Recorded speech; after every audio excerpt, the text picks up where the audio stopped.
Siku moja nikakutana na yeye akiwa na brother yake mwingine. Brother mwingine wake askari pia. Ananiambia, "Si nilikwambia wewe utoke kwetu?"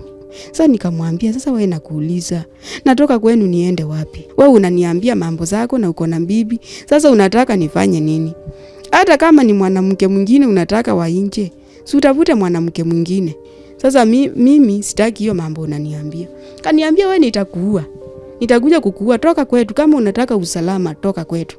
Sasa mimi nikiendelea tu kubishana na yeye vile unaonanga, sasa umekasirika, sasa mnaanza kubishana na yeye. Sasa nikaona amechukua kitu hivi kwa nini kwa trouser. Sasa ni kama alikuwa ameamua niue. Welcome to another episode of My Story right here on Tuko. Today we are coming to you from Machakos County, and our guest Elizabeth shares with us how her brother-in-law, a police officer, ordered her husband to dump her. This is quite an episode. Welcome. Asante sana. Elizabeth, kutukaribisha hapa kwako. Lakini jitambulishe kwa mtazamaji wetu. Wewe ni nani? Unafanya kazi gani?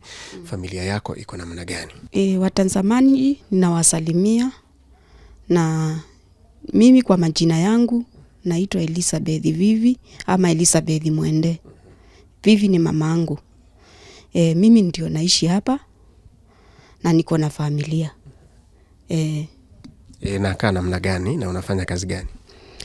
Niko na watoto wawili, na mimi huwa nafanya kazi ya vibarua, cash on jobs. Kama mtu ananiitia na mchotea maji na mfulia manguo. Sasa hiyo maisha ndio huwa mimi ninakaa. Na nina survive hiyo, na Mungu naonanga tu Mungu aniachangi. Tuingie sasa kwa story yako. Maisha yako yamekuwa namna gani? Maisha yangu tangu utotoni mwangu, naweza sema maisha yangu haikuwa mzuri. Lakini kile mimi naweza sema neema ya Mungu imenibeba. Kwa sababu hapo nimefika kupitia hiyo mashida yote, lakini Mungu pia ameniweka uhai. Naweza shukuru na kusema ni Mungu tu amenifikisha hapo. Na ile maisha nimepitia ni maisha mangumu sana. Hata wakati mwingine nafikanga wakati nauliza Mungu, kwani nilizaliwa by mistake? Saa nyingine nauliza Mungu, kwa nini Mungu nimepitia hii yote? Lakini nasema tu Mungu ako na sababu ya nipitia hayo yote. Umetokea wapi? Mimi nilitoka Kitui. Kwetu nimezaliwa Kitui. Kitui County. Mahali panaitwa kwa Vonza. Na hapo ndio nilijikuta wakati nilikuja nikakuwa mwerevu. Hapo ndio nilikuja nikakuta nimezaliwa hapa. Lakini nilikuta nikiwa kwa nyanya yangu. Mamangu nilielezewa, nikaambiwa alikufanga. Lakini mamangu vile aliniacha, niliambiwa aliniacha nikiwa na miaka 2. Na nilikuwa na watoto wengine wetu, wale walikuwa wakubwa wangu. Kuna yule mkubwa wangu tuliachwa na yeye. Lakini hao wengine sikuwa nawaona. So tulikuwa tunalelewa na shosho tukiwa na huyo dada yangu. Tukalelewa katika hiyo mboma, lakini kulikuwa na mashida mingi sana kwa sababu shosho alikuwa anapika pombe. Sasa ndio alikuwa anatusaidia, tunaenda kusoma. Saa nyingine kunakuwa na shida mingi sana, tunaenda kutengeneza ile kamba. Zile kamba zinatengenezangwa, tunaenda kuuza siku ya soko. Zile za saizo. Hizi za kufunga mbuzi. Sasa ndio tulikuwa tunaenda tunauza, tunajinunulia vitabu. Ndio hiyo wakati kulikuwa na njaa sana. Nyinyi mlikuwa mnapika hiyo pombe? Sisi tulikuwa tunapika, ni nyanya yetu alikuwa anapika. Na tukakaa hiyo maisha. So wapo walikuwa na ango yangu mwingine alikuwa na kunywa pombe. Anaweza enda akunywe pombe alafu anakuja anatufukuza sisi wote kwa hiyo mboma. Tunaenda kulala kwa kichaka. Hata alikuwa huyo ango yangu sijui ni nini, sijui ni kurongwa ama nini, alikuwa anachapa mpaka anachapa shosho. Anachapa mama yake mwenye amemzaa. Anachapa mpaka babu.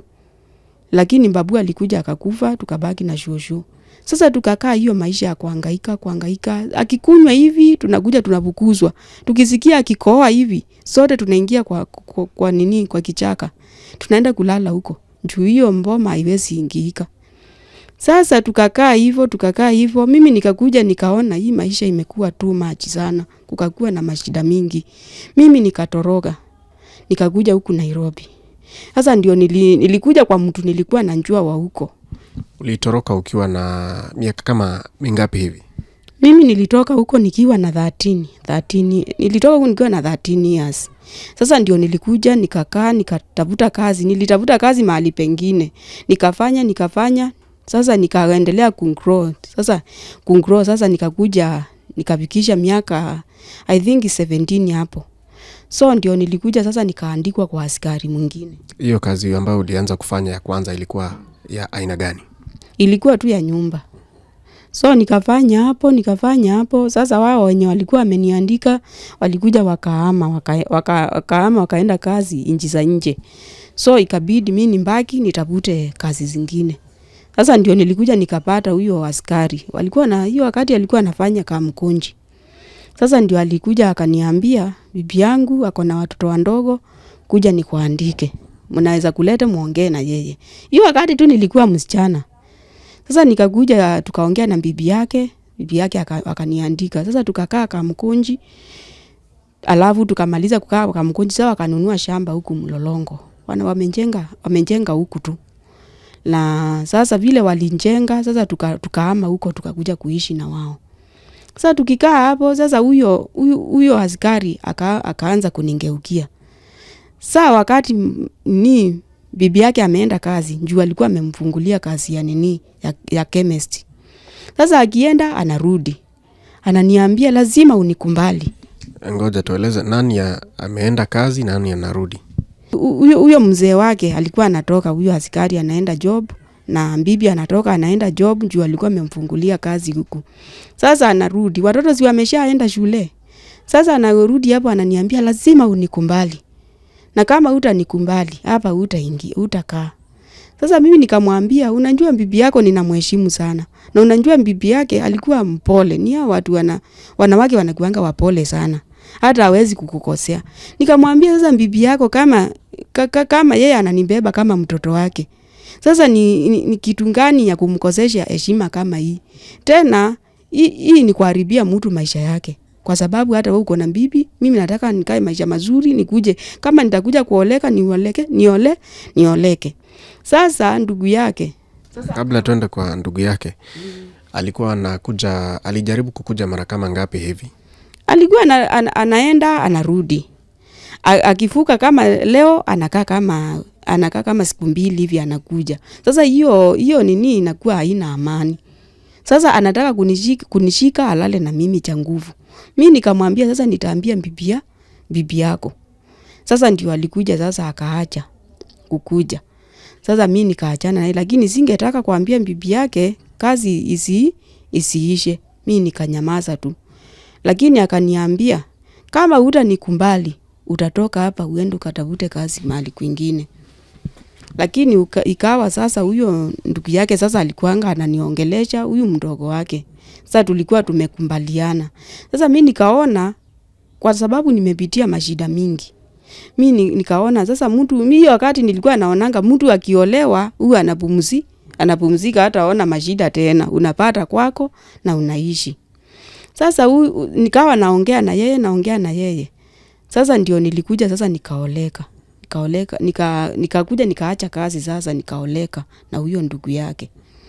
Sasa vile hata before nikiwa sijaoleka sasa alikuwa anaona sasa niko na uhusiano na huyo. Lakini hata huyo bibi yake alikuwa ananiambia hata ukioleka na huyo hakuna shida, vile ulinilielezea ukaniambia umepitia mashida, hauna wazazi, hata ukipata mahali unaweza ishi.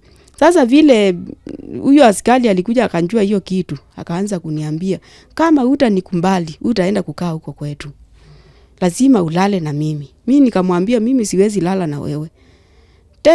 Tena ni askari na ni mtu naona ni mtu amekomaa. Na hiyo wakati nilikuwa mtoto, nilikuwa msichana. Sasa mimi nikamwambia mimi sitafanya. Sasa yeye akanyamaza tu, lakini akawa ananikasirikia. Mimi nilikuja nikakaa kwa hiyo kazi after kutoka hapo. Hiyo kazi ulifanya miaka mingapi kwa hiyo boma? Na ilikuwa inakuchallenge sana kufanya kazi pahali ambapo mdosi wako anakutaka na ameoa? Ameoa. Alikuwa ameoa na alikuwa na watoto 2. So mi nikaona hii ni kama kutaka kunifanyia mambo kama hiyo, kwa sababu anaona niko na shida, na mimi sitaki mambo kama hayo. Alikuwa anakuahidi pesa ama alikuwa anakuahidi nini? Sasa yeye alikuwa ananiambia, sasa ukinikumbali mimi nitakuwekea nduka na utoke kwa hii. Hata ninaweza nikakuoa bibi ya pili ukae mahali na nikutunze. Mimi nikamwambia sasa kama uko na bibi, na mimi nilikuwa naona ako na bibi mzuri sana. Mimi namwambia kama uko na bibi na mimi bado mimi ni msichana, si nitaona mtu mwingine na anioe. Sasa mimi hiyo sitakumbali. Sasa huyu askari tukasumbuana hivyo akaniambia basi utatoka hapa kwangu basi uende. Kwa hiyo nyumba ulikaa miaka mingapi? Hapo hata sikumaliza mwaka. Nilimaliza karibu miezi 6 tu. Miezi 6. Wakati nilimaliza miezi 6 tukawa hatusikizani kwa hiyo nini. Sasa kwa nyumba tukawa hatusikizani na huyo mzee, na anachochea nitoke hapo kwa hiyo mboma yake. Lakini bibi anjui. Bibi anamuuliza kama ni mimi nimemwandika unamtoa wa nini? Sasa yeye asemi. Sasa mimi nikanyamaza tu na nikakuja, lakini nikaambia huyo mwenye alikuwa anataka kunioa. Sasa huyo ndugu yake mdogo. Unamaanisha brother yake? Brother yake. Sasa akaniambia wachana na yeye, wanakuanga hivyo tu. Ninawanjua tu, tabia zao ni hizo tu, na wakiwa na ule ndugu yake mwingine. So mimi akaniambia wewe wachana na yeye na usishike mambo yake. Wakati nilikuja sasa nikaolewa na huyo ndugu yake, sasa tukatoka huku Nairobi tukaenda nyumbani. Sasa mimi nikaenda kuanza maisha ya ndoa huko. Wapi huko? Huko kwao tu ni Kitui Said Sakabati. Sasa nikaanza kuishi maisha ya ndoa. Sasa huku ukawa nao siwezi kuja kukaa huku, ndugu yake alikuwa amempea nyumba. Kujua kona plot. Alikuwa amempea nyumba aishi hapo. Sasa akaanza kunitishia, hata hiyo wakati nilikuwa na hii tusimu tulikuanga tudogo. Hii tusimu tulikuanga tunaitwa kukua kumetokea hizi simu kubwa. Kulikuwa hii tusimu twa Nokia hiyo wakati. Sasa akawa ananipigia simu ananiambia, wewe ukikaa hapo kwetu nitakuja kukuua siku moja. Ulikataa mambo yangu na kwetu hakutaole, uwezi oleka kwetu. Nilikuchukua ukiwa chokora, nikakuandika na utaki kufuata masharti yangu. Kama ungefuata masharti yangu ungeona mazuri, lakini hapo kwetu hautakaa. Kwetu hakuolea wangu machokora. Mimi tu nikanyamaza, nikamuuliza, na sasa ulikuwa unataka chokora? Sasa ile wakati ulikuwa unataka kuoa chokora. Sasa yeye akaniambia sasa saa hii unaweza toka kwetu. Niliona wewe ni mtu ulikuwa unataka nikusaidie, lakini ungetaka kusaidika. Wewe si mtu wa kusaidika. Nikamwambia kama dhambi kama hiyo, kama ndio inaweza fanya ati ndio nisaidike, wacha iache. Ukiwa umeolewa bado alikuwa anakuandama akikutaka bado? Alikuwa ananiandama bado. Lakini alikuwa ananipigia simu. Nikiwa huko nyumbani, na nikishamwambia mimi sitaki mambo yake, ananiambia huko kwetu utatoka. Na kama utatoka huko kwetu nitakuja kukuua siku moja. Nitakushuti. Sasa mimi nikakuja nikaambia bwana yangu. Sasa yeye akaniambia wewe wache, si yeye amekuoa. Nikukutishia tu, anakutishia hiyo yenye anakuambia. Mimi tukakaa hivi mimi nikawa tu akipiga simu sichukui. Lakini akikuja huko nyumbani nakuwa sina amani na yeye. Njoo kama mtu akikuahidi atakuua.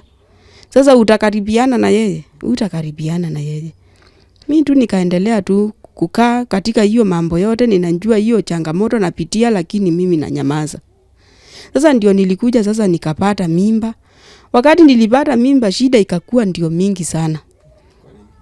Sasa akaanza kuniambia sasa nitoke huko kwao sasa. Nitoke huko kwao na huyo mtoto hatasaliwa hapo. Nitoke hapo. Sasa nikamuuliza sasa nitatoka hapa kwa nini na si wewe umenioa?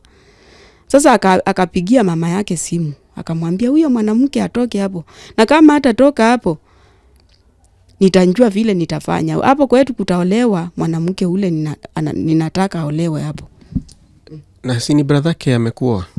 Ni brother yake amenioa, lakini akaniambia huyo ni brother yao mdogo na brother yao ni mdogo hataoa saa hii, lakini hapo pataoleka mtu ule anafanya nini anatakikana kwa hiyo mboma. Sasa mimi tu nikanyamaza tu. Sikuwa ninaongea. Sasa akaambia ndugu yake akawa yeye hakuna kitu anamwambia, ananyamaza. Sasa mimi nikakaa ikaendelea tu kukaa tu nikinyamaza. So wakati mwingine akakuja nyumbani sasa huyo ndugu yake. Siku moja nikakutana na yeye akiwa na brother yake mwingine, brother mwingine wake askari pia. Sasa mimi ninatoka kwa mto. Ananiambia, "Si nilikwambia wewe utoke kwetu?"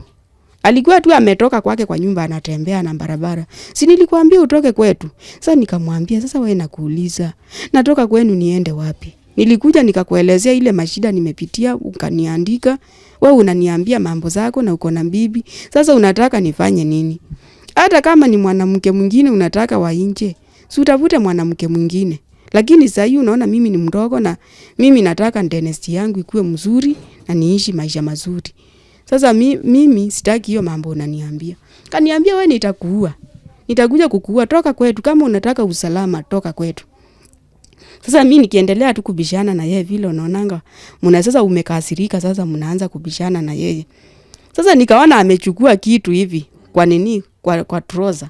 Sasa ni kama alikuwa ameamua niue. Sasa huyo ndugu yake akamwambia, "Hapana, wachana na yeye." Huyo mwingine ndugu yake, huyo mwingine hakuwa roho mbaya. Akamwambia wachana na yeye. Hakuna haja ya hii vitu. Ya kumlazimisha vitu na hataki na kumuua si suluhisho. Na unaona ako na mimba. Wewe wachana na yeye. Alikuwa rejected kwangu sana. Huyo mwanaume.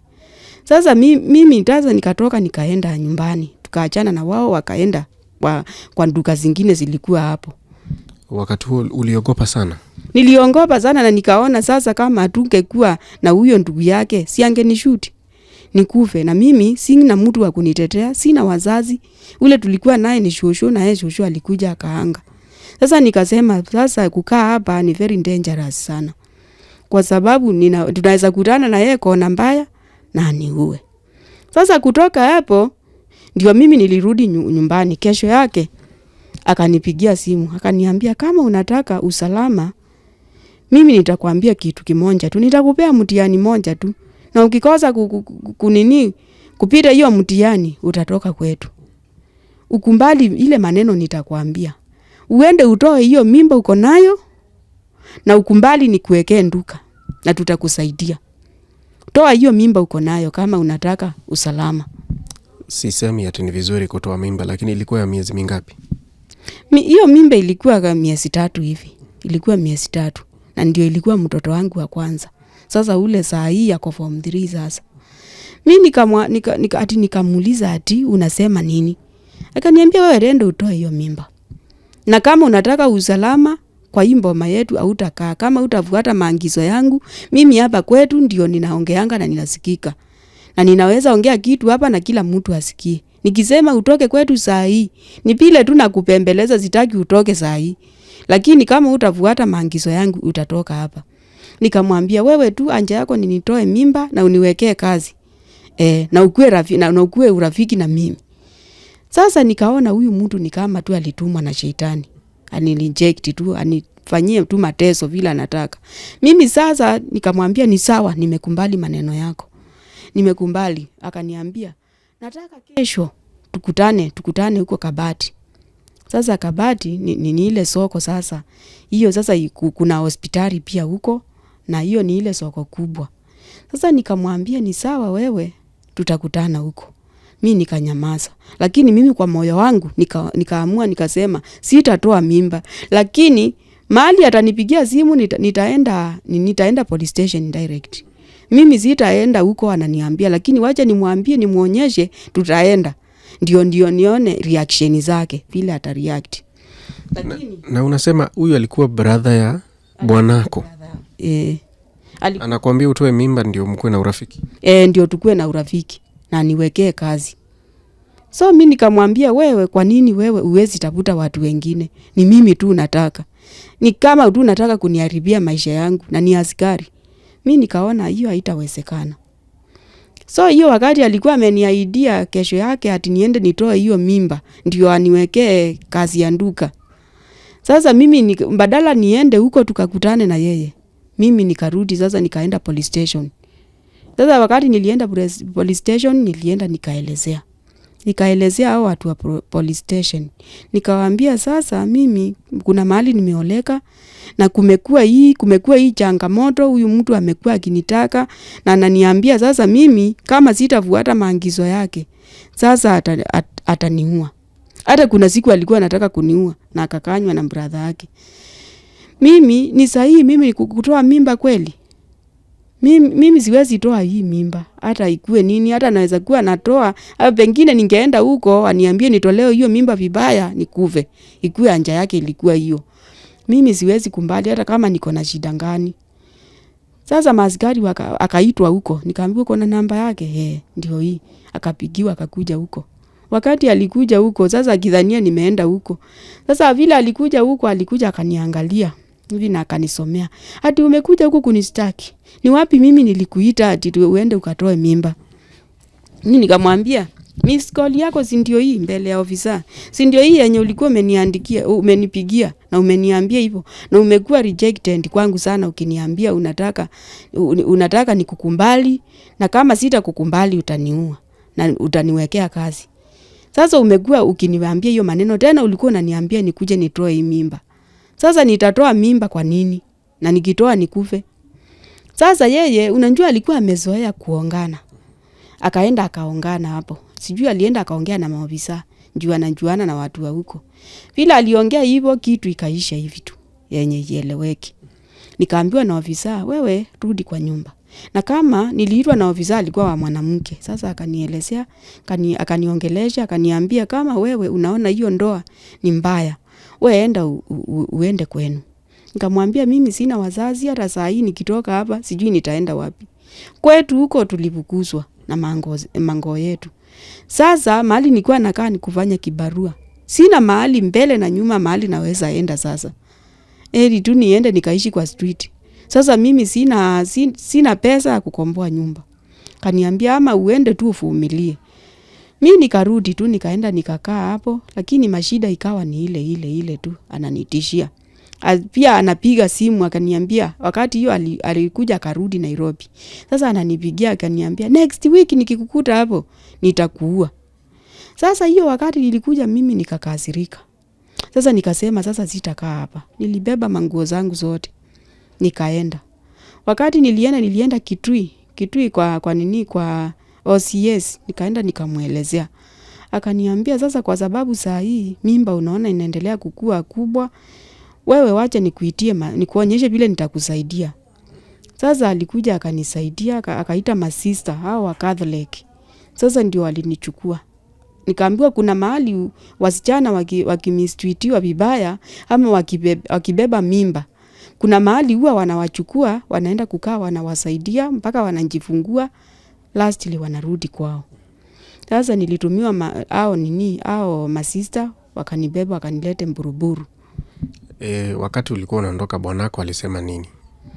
Nilimwambia lakini yeye akawa ananiambia tu nisiende. So mimi nikamwambia kwa sababu saa hii niko na mimba na unajua mtu mwenye ako na mimba vile huwa anataka akue na peace.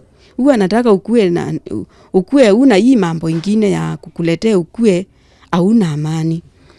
Tu niende hapo nimeambiwa niende nijifungue na nitarudi. So mimi nikaenda. Nikamwacha. Akaniambia ni sawa tu wewe ukijifungua utarudi. Mimi nikaenda huko kwa masista. Nikakaa huko hiyo miezi ingine ilikuwa imebaki nilikaa huko. Almost kama miezi 6 hivi nilikaa juu mimba ilikuwa na miezi 3 I think. Yaani bwanako aliachilia tu utoke kwake kwani hakuwa na sauti? Hakuwa na sauti. Sasa yeye ndio mdogo wao. Ukiambia ule mama yao anasema yeye hawezi ongea chochote. Juu anasaidiwa na huyo. Sasa akangeuka kwa huyu askari. Mama yake akaanza kusema huyo mtoto wangu ndio huwa ananisaidia. Kila kitu yote, kila nduka yote nimewekewa hapa, ni yeye ameniwekea. Kila kitu yeye ndio ninakula, huyo ndio ananifanya nikule. So wewe vile unaambiwa na huyo kijana yangu wewe ndio utafanya. Ama utoke kwa hii nyumba. Nikaambiwa ama utoke kwa hii mboma. Kama usikii vile anakuambia umekuwa roho ngumu, ukiambiwa uko kichwa ngumu. Unaonekana wewe ndio unakosea ndugu ya bwana yako. na ndio sababu anakuambia utoke kwa hii mboma. Tena unaonekana wewe hauna heshima kwa hii mboma, wewe toka. Mamake akawa sasa anitetei. Mimi nikamwambia ndugu yake, sasa mimi sijawahi mkosea, sijawahi mfanyia chochote, hata uliza bibi yake kama kuna kitu nimewahi mfanyia. Sasa bibi yake akijaribu kunitetea, sasa anaambia wewe utatoka uende na yeye. Sasa maisha ikakuwa hivyo tu. Na nikatoka nikaenda. Lakini kwa hiyo mboma nilipitia mashida mingi sana. Nilipitia changamoto mingi sana. Kwa sababu mimi nilitaka nikae hapo, lakini nikawa challenge kubwa ni huyo brother yake, huyo askari. Sasa ulitoka hapo ukakuja Nairobi Buruburu. Sasa wakati nilitoka hapo kwa huyo bwana yangu, nilibebwa nao masista wakanilete Buruburu. Nikakuja kuishi hapo kwa masista mpaka wakati nilijifungua. Sasa nikakaa hapo miezi 2, juu nilikuwa nimefanywa operation. Sasa wakaniambia ninaweza rudi huko kwa bwana yangu sasa. Sasa ndio nilikuja nikarudi. Sasa hapo ikawa mateso ni ile tu ananiambia hapo kwetu kama nimerudi hapo sitakaa nitoke hapo. Na akaamuri sasa nikuje nibukuzwe. Sasa vile ndugu yake alimwambia, sasa huyo mwenye alikuwa amenioa. Sasa akamwambia kama utabukuza huyo hata nitakubutisha kazi huko. Huko alikuwa ameandikwa kampuni nyingine iko hapa tu. Sasa yeye mimi nilikaa huko nikawa sasa hakuna mtu ananisaidia, mtoto ni mdogo. Mimi the last huyo bwanangu ndio alikuja. Sasa akaniambia unajua wewe uliambiwa utoke hapa. Sasa yeye naye akaningeuka sasa. Kama unajua wewe uliambiwa utoke hapa. Mimi sitavutwa kazi kwa sababu yako. Ama nitoke kazi kwa sababu yako. Wewe itabidi tu utoke hapa. Sasa nikamuuliza sasa nitatoka hapa niende wapi? Simuache kwanza nilelee huyu mtoto. Alafu huyu mtoto akishakuwa nitatoka. Akiwa mkubwa ninaweza enda niandikwe mahali. Nifanye kazi na yeye ama nitafute vibarua. Aniambia kutoka utatoka saa hii. Sasa nikiongea hivyo nikachapwa, nikaambiwa nikachapwa na nikatolewa vitu zangu nje. Sasa mimi nikatoka, niko na ule mtoto mdogo. Sasa saa hiyo mtoto ako na nini? Ako na miezi 3. Nikatolewa manguo na nikafungiwa na shuka hivi na nikaambiwa toka uende. Mimi nikatoka. Na nilibeba huyo mtoto na nikambeba hapa na hapa mbele, alafu nikabeba manguo zangu na nikaenda. Sasa saa hiyo hawajanipea fare. Sina chochote saa hiyo, sijui kama naweza toka hapo kutoka kwao kwenda kwetu. Lazima utumie karibu 500. Kama kitu yetu iko mbali. Kutoka huko kwenda kwetu ni kama 500 hivi. Sasa nikatoka hapo tu nikasema wacha tu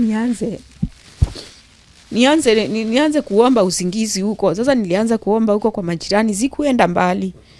Sasa nikaenda hapo. Wakati alinjua mimi niko hapo, wakinjua niko hiyo area, anakuja ananiharibia, anasema huyu mwanamke sitaki kumuona kwa hii area. Atoke aende. Sasa mimi nabukuzwa hapo. Naenda nikajaribu kuambiwa na watu enda mumustaki. Enda uwastaki wale au huyo mtoto. Utaenda na huyo mtoto wapi? Sasa mimi nikaenda kwa chief nikastaki, wakanituma kwa children's right. Sasa huko wakaanza kuitwa. Sasa vile huyo bwanangu alikuja akashikwa. Ndugu yake akatoka huko mahali alikuwa anafanya kazi. Alikuwa anafanya huko tu Nairobi. Akakuja direct huko akakuja akamtoa. Na akakuja akipiga kelele. Sasa hata alikuwa ashikwe kwa hiyo koti akipiga kelele. Ameshikisha brother wangu kwa nini? Hata huyo mtoto si wake. Si wake. Sasa wakaningeuka. Sasa akasema hata si wake. Alimuekelea mtoto ni wake. Akasema ndugu yake atolewe na mimi niende kwetu. Akasema kila mtu anakuanga na kwao, aende kwao. Akaulizwa sasa unamwachanisha na huyu mtoto. Na tukiangalia huyu mtoto anafanana na huyu. Ni vile tu unaonanga umezaa mtoto na anakufanana kabisa. Uwezi sasa hata kwa koti uwezi ndanganya. Alikuja akaambiwa na I think hiyo alikuwa chief. Pia chief alikuwa akamwambia wewe unandanganya huyu mtoto si wako. Sasa brother yako ni askari, anaweza enda kila mahali aungane, afanye kila kitu, lakini muongope huyu Mungu aliye juu. Mnaweza mfanyia, hata mnaweza tafuta hata maloya wakuje wasimame na yeye na nyinyi, na yeye akose mtu wa kumsaidia, lakini muongope Mungu. Sasa mimi walikuja wakaribu kila mahali, popote nikienda kuwastaki wanakuja wanaungana. Wanatumia nguvu ya ofisi. Wanatumia nguvu ya ofisi, na ni kama walikuwa wanapeana kitu huko kwa maskari, wanaachiliwa. Na akasema huyo mtoto si wake, ni kumwekelea. Mimi nikaachana, ilikuja ikafika mahali mimi nikaona sitashinda nikibishana na wao. Juu mwenye ana mtu wa kumtetea, sina pesa, sina nini, hakuna haja nibishane na hao watu. Wacha tu niende nikashughulike na maisha yangu. Nilitoka huko na nikakuja kuanza tu maisha ya shida. Kuhangaika, nikalea huyo mtoto. Sasa vile nilikuja huyo mtoto nikamlea akafikisha miezi. Alikuja akafikisha miaka ngapi? Miaka 2 hivi. Sasa huyo bwanangu akaona sasa ninateseka sana. Sasa akakuja akanichukua tena. Akaniambia mimi sitakupeleka huko, lakini nitakupeleka mahali pengine kwa soko yetu hapo, niende nikukombolee nyumba hapo, uishi hapo. Sasa ukae na huyo mtoto. Alikuwa kijana hiyo wakati, huyo mtoto wangu. Sasa mimi nikakaa na yeye, nikaendelea kukaa, lakini akawa tu anakuja, anaona vile naendelea. Na mimi sasa ndio nilikuja sasa nikabeba mimba ya huyu mwingine, sasa huyu msichana. Wakati niliona ameona nimebeba hiyo mimba ya huyo mtoto mwingine, sasa niliendelea tu kukaa, lakini nikakuja nikaona amebadilika. Lakini nikawa siendi huko kwao. Sasa vile alikuja akanitoroka, mimi nikawa saa hiyo sina mahali pa kulala, sina pesa naweza lipa nyumba. Nilitoka nikakuja kuishi huku Nairobi, Muthurwa. Sasa nikawa naishi Muthurwa. Sasa nikakaa hapo nikilala kwa vibanda na huyu mwingine, na sasa hiyo niko na mimba. Sasa nilikuwa naingia kwa kibanda ndani nalala. Asubuhi naenda kudondoa minji huko. Kwa nini? Kwa nini? Huko Malikiti, si unajua huko Malikiti. Ndio nilikuwa naenda kudondoa minji huko. Na kukikuwa usiku naenda nalala huko. Nilikuja ikafika mahali nikangonjeka. Niliingiwa na pneumonia huko miguu. Nikawa hata siwezi kutembea. Nikubebaniwa tu na bebaniwa. Sasa na wakati huo uko na mimba? Sasa hiyo niko na mimba ya huyu msichana. Sasa nikangojeka, nikaulizwa uko na kwenu. Mimi ni watu tu wananiuliza wa mama. Nikawa siwezi tembea, siwezi njifanyia chochote. Sasa nikawaambia mimi niko na dada yangu anaishi huko Kitui ya Zombe mmoja, lakini huko kwetu hakuwezi ende. Siwezi enda huko kwetu juu tulivukuzwa. Hata saa hii nikienda na hii mimba nitavukuzwa. Nikachangiwa pesa na watu nikaenda ushago huko kwa sister yangu. Wakati nilifika hapo nikawa hata sitembei. Sasa wakati alipigiwa simu akaambiwa sasa niko hapo. Akanikunjia akaniambia umekuja huku kwangu ukiwa umengonjeka hivyo. Wewe kuja ulale kwangu, lakini kesho utarudi kwa bwana yako.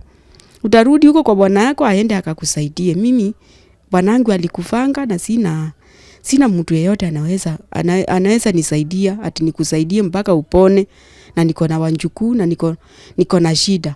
Nikasema nitarudi huko tu Muthurwa kwa wale wa mama. Nione kama watanisaidia. Mimi nikarudi na huyo mtoto, siwezi tembea. Nikifika country basi nikuita mtu tu anivukishe barabara, siwezi tembea. Huyu mtoto mwingine sina mtu wa kunishikia. Sasa nikavukishwa na mtu hao, ninalipa mtu ananilipisha, ananivukisha. Sasa wakati nilifika hapo Muthurwa, wakaniuliza kumeenda anje, nikawaelezea. Sasa wakaniambia, sasa tutakufanya anje, wacha tutafute serikali. Juu mtu akikataliwa kwao ni wa serikali. Sasa mimi ndio waliniitia hao watu wa Kanju wenye wanatembeanga huko. Sasa ndio walikuja wakasema the right thing, tutamsaidia, tumpeleke huko Kamukunji, tuone kama maaskari watamsaidia. Sasa ilibidi vile watu wa Kanju walisema nilale hapo na asubuhi watanisaidia. So sasa nilikuja nikalala hapo tu Muthurwa, alafu asubuhi watu wakanjo wakanitafutia mkokoteni. Sitawahi sahau, walinilipia hiyo mkokoteni 100. Nikawekwa hapo kwa mkokoteni na manguo zangu zote na mtoto wangu. Imagine nikilibiwa mkokoteni shilingi 100 inibebe mpaka Kamukunji. Nilibebwa nikawa sina nguvu, tunasema tu ni Mungu tu. Mungu tu anisaidie, kwa sababu hata ukikataliwa na watu wenu, ukataliwa hata mahali umeoleka. Juu hata huko nilikuwa nimeoleka, walikuwa nasema mimi ni chokora. Na kwa wakuola yangu machokora. Mimi nikasema tu niko na Mungu. Mungu atanisaidia. Acha niende huko na maaskari watanisaidia na nitapona tu. Nikabebwa na mkokoteni mpaka Kamukunji. Sasa wakaambiwa na maaskari, kile mtafanya nyinyi mpelekeni Kenyatta. Na sisi hatuna pesa ya kuwapatia mkamlipie, lakini hapo hiyo hospitali ni ya serikali. Aende atibiwe. Endeni nyinyi mmuache hapo na atasaidiwa na nyinyi mrudi kwa makazi zenu. Sasa walinipeleka, nikapigishwa hapo, nikakunjua na ile ngari ya kale kitu ya kusukuma hivi, ile kitanda ya kusukuma inakuanga na nini. Sasa vile waliniweka hapo, sasa wananitoa hapo, wakaniweka hapo na manguo zangu, kila kitu. Sasa na mtoto wangu. Saa hiyo sina mtu anaweza nisaidia. Kama ni kukonjoa na konjoa hapo tu, nimekaa. Mtoto wangu ako hapo. Yaani mtoto wangu ndio anatoka. Imagine mtoto wao kwa karibu miaka 2 ndio anatoka tu, anaingia kila mlango. Kila mlango anasema mamangu ni mgonjwa, msaidieni. Na watu mpaka wanatoka hao madaktari wanamuuliza, mama yako kwani hana mtu akumsaidia? Akaniambia, anasema mama hana mtu akumsaidia, msaidieni tu. Saidieni yeye. Kwa sababu kuna mtu ametuleta. Kuna watu wametuleta lakini wametuacha hapa. Na mimi sijui nitafanya nini. Ilibidi nini? Madaktari wa huko wa watoto huko level 3 wakakuja. Alafu daktari mwenye alikuwa hapo, sitawahi sahau, alikuwa anaitwa Dr. Karanja wa huko Kenyatta. Akasema mleteni tu tumsaidie. Wakaniuliza maswali, vile nimepitia hayo yote mpaka nikangonjeka, nikafika hapo.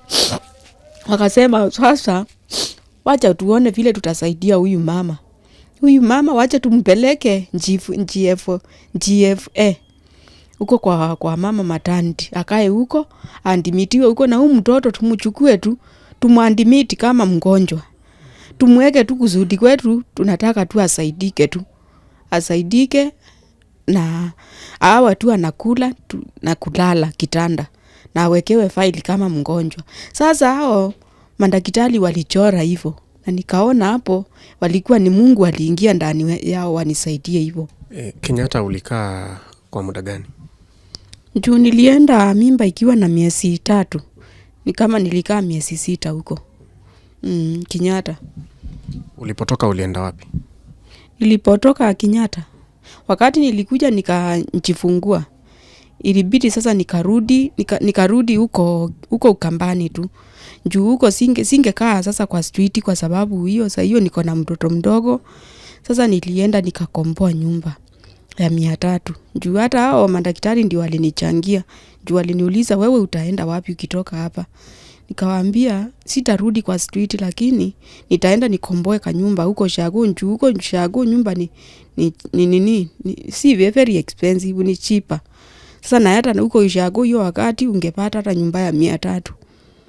Mimi nilienda nikakomboa nyumba ya 300 huko, nikalipa kama miezi 5 hivi, na mimi sasa nikaendelea tu kukaa huko. Ndio mtoto anguro na nipone. Au kurudi kwa bwanako?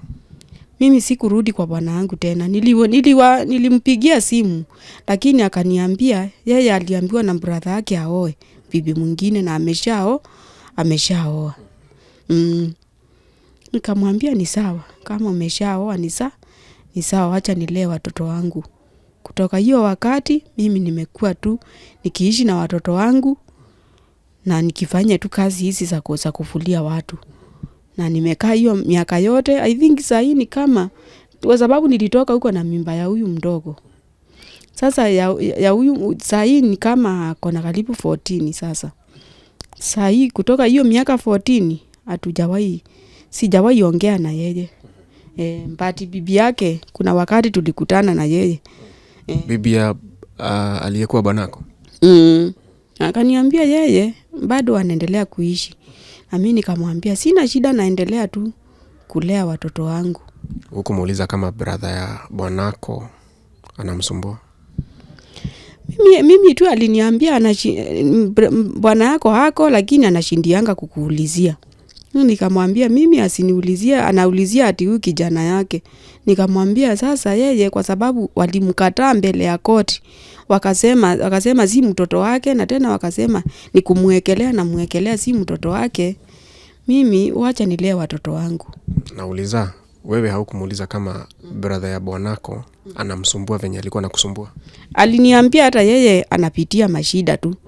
Lakini nikamwambia wewe vumilia. Ile mimi nilikuwa namwambia tu kumutia moyo, namwambia wewe vumilia njoo huyo brother yake alisema mimi ni chokora, na kuna yale yote alikuwa anasema. Mimi wacha ikae hivyo. Lakini kuna swali ulimuuliza la maana. Mbona anasema wewe ni chokora utoke, lakini bado anakutaka? Nilimuuliza hivyo, nilimuuliza kwa nini unaniita chokora na unanitaka bado? Kwani hiyo wakati ukuona mimi nikiwa chokora, hiyo wakati ulinichukua? Kwa sababu alisema wakati nilikuchukua ukiwa chokora ndio nikakuandika. Nikamuuliza sasa utataka chokora? Sasa akawa wewe hataki kunijibu. Hiyo miaka yote ambayo umekaa nje ya ndoa, hujafikiria kuolewa tena? Mimi sijawahi fikiria kuolewa. Hata nasemanga hakuna kuolewa, mimi nitaolewa tena. Vile nimelea hao watoto na shida na maisha ya shida sana. Acha tu niwalee hivyo wakijua mimi ni mama yao, na mwishowe watakuja tu wafanikiwe. Juu hata huyu mtoto wangu mkubwa alikuja tu Mungu akamsaidia, juu alikuwa anasoma na mashida hivi. Alafu akakuja akapita mtihani. Na nikaenda nikanjaza ile inaitwa wings to fly. Lakini ikamsaidia. Tunashukuru. Na tunatumai kwamba watafanikiwa vile unavyosema. Maisha itabadilika. Kwa hivi sasa ulisema unafanya vibarua gani? Mimi huwa nafanya kazi za vibarua tu za kuvulia watu. Hata kama ni huku kwa mahoteli, saa nyingine huwa naenda tu naenda nachota maji. Achotea maji. Hata kama ni 100 nimepata, hiyo itanunua mboga tu na maisha itasonga. Mimi huwa nakaa hiyo maisha na ninaonanga Mungu akinisaidia. Sasa unaona kama huyo brother ya aliyekuwa bwanako, huyo askari, alikuwa anasaliti bibi yake na kusaliti pia brother yake? Mimi niliona tu ni kama alikuwa tu anataka kuniharibia kila mahali. Niliona hivyo. Kwa sababu sasa huyu bibi yake alinichukua kama vile unaweza chukua kama mtu kama sister yako. Huyo bibi yake alikuwa ananitendea mazuri sana. Hata wakati naona Christmas imefika, naona ananinunulia nguo. Naona tu tunaishi maisha mazuri. Si vile tu unaandikanga mfanyikazi, unaona huyu mtu anakuongelesha kwa ukali ama nini. Tulikaa vizuri sana. Bibi yake ni wale wanawake wapole. Wewe ulikataa advances zake, yani kukutaka. Nilikataa. Kuna uwezekano kwamba yule msichana alikuwa anafanya kazi kabla uingie pale, alikuwa anapitia yale, na mwenye alifanya kazi after wewe umeondoka bado alikuwa anapitia yale ulikuwa unapitia? Mimi wakati nilitoka huko, mimi sikushinda tu nikifuatilia kama kuna mambo ingine alikuwa anafanya, sikufuatilia kabisa. Sasa ambia watu walio karibu na wewe hapa wakupatie hiyo kazi ambayo unafanya. Mimi kile naweza omba, kama kuna mtu yeyote ako na kazi, ikuwe tu ni ya kufua, ikuwe tu ni kazi ya kwenda na kurudi, naweza fanya. Kazi kama hizo. Swali la mwisho, ulikuwa unadhamini ama unapenda ndoa? Mimi nilikuwa napenda ndoa, Lakini hiyo ndoa ya kwanza, hiyo ndio ndoa ile ya kwanza niliingia, sijawahi oleka mahali pengine. Lakini hiyo ndoa mimi niliona kama ndoa zinakaa hivi, niliona ndoa tu hata kama nikipata mtu mwingine itakuwa hivi tu. Mashida itakuwa yale yale tu. Mimi niliamini hivyo na moyo wangu. Na nikasema sasa hakuna kuoleka. Sasa hii watoto wangu wamekuwa wakubwa. Na sasa hii ukisema unaolewa, si ni kama kurudisha maisha yako nyuma. Sasa watoto vile nimewalea na freedom hivyo. Tuseme for example, nilete mtu hapa. Sasa watoto wangu watakaa na furaha na si baba yao. Si baba yao mzazi ati nimewalea na wao. Hawatafurahia na watakaa na ile freedom. Sasa watoto wangu mimi natakanga kuwakalisha hivyo.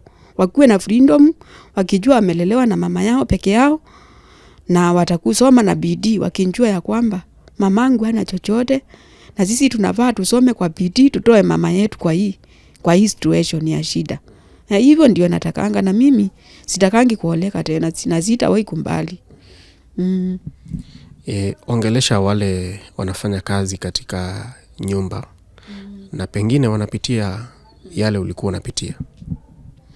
Mimi ningependa kuambia hata wale wanaendelea kufanya kazi za nyumba. Kwa sababu najua kufanya kazi hizo unaweza enda uandikwe mahali, unaweza pitia challenges. Uende huko ukutane na mtu ambaye si mtu anajua Mungu.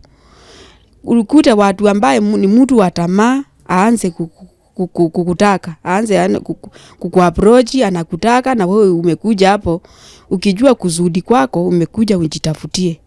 Lakini huyu mtu anataka kukuwekea mambo zingine. Usikumbali mambo kama hiyo. Naweza sema usikumbali mambo kama hiyo na ukue tu unaenda unafanya kazi kwa amani, kwa imani. Na kama unaona mboma kama hiyo, unafaa uiondokee mapema. Kwa sababu unaweza fanya hivyo na bibi yake anjue pengine ukuje uliwe kwa hiyo mboma. Unaweza kuwa na ujumbe wowote kwa aliyekuwa amekuoa, yani baba wa watoto wako? Mimi siwezi kuwa na ujumbe wote.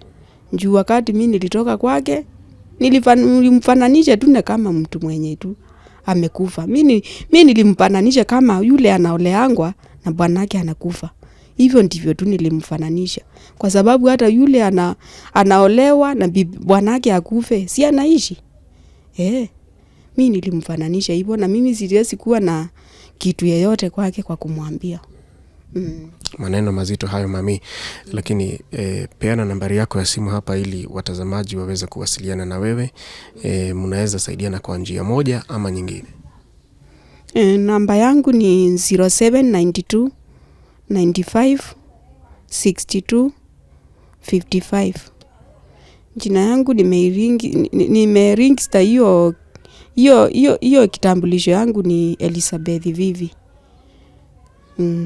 Elizabeth Mwende Vivi. Elizabeth Mwende Vivi. Tunashukuru sana kwa kutuamini na kutupea story ya maisha yako. Umepitia magumu utotoni, kwa ndoa na hata baada ya kutoka kwa ndoa. Lakini tuna hope na tuna kuwish mazuri hata hapo mbeleni, sio? Amen. Thank you. Karibu Tuko Family. Asante. Sasa ukiulizwa kwenu ni wapi, unasema mimi kwangu kwetu ni kwa Tuko Family. Wewe ulituambia wewe ni mwimbaji bana. Si tuimbie, ilikuwa inaitwaje? Asikidhaidho. Ya Kiswahili. Hiyo kuna wimbo nimeimba, siku yangu imefika ya kuondolewa aibu. Mimi ni mwimbaji. Mimi nimekuwa na hiyo kipawa tangu utotoni.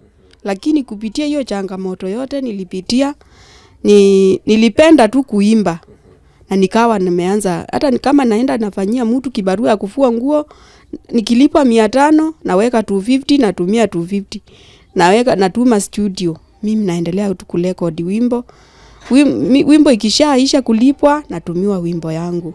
So mimi nilisema hata kama niko na shida nitangangana mpaka hiyo kipawa yangu bado inuke. Basi msanii Elizabeth, tutumbuize kwa wimbo. Wimbo yangu ile iko kwa YouTube, unaweza search Elizabeth Vivi, utaona nyimbo zangu hapo. Na wimbo ya kwanza ile niliimba siku yangu imefika, acha niimbe kidogo. siku yangu imefika mwenzenu, siku yangu imefika ya kuondolewa aibu, siku yangu imefika mwenzenu, siku yangu imefika ya kuondolewa aibu. Walisema ya kwamba nitakufa masikini, lakini leo hii nimebarikiwa. Walisema ya kwamba watoto wangu watasoma, lakini leo hii wana mandikili. So hiyo wimbo niliimba hivyo, si kwa kana kwamba nimebarikiwa, lakini nilikuwa na vision ya kuona ya kwamba wakati mimi nilisponsiwa ule mtoto kwa Equity, niliona sasa nyota yangu imeanza kushine na ya watoto wangu, na kuna siku moja watoto wangu watapata mandikili, watasoma wapate mandikili. Kwa sababu hata wakati waliona nikiwa na hiyo mahangaiko yote, walisema hakuna mahali nitaenda, hakuna mahali nitafanikiwa, lakini watoto wangu watasoma. Hiyo wimbo niliimba hiyo wakati.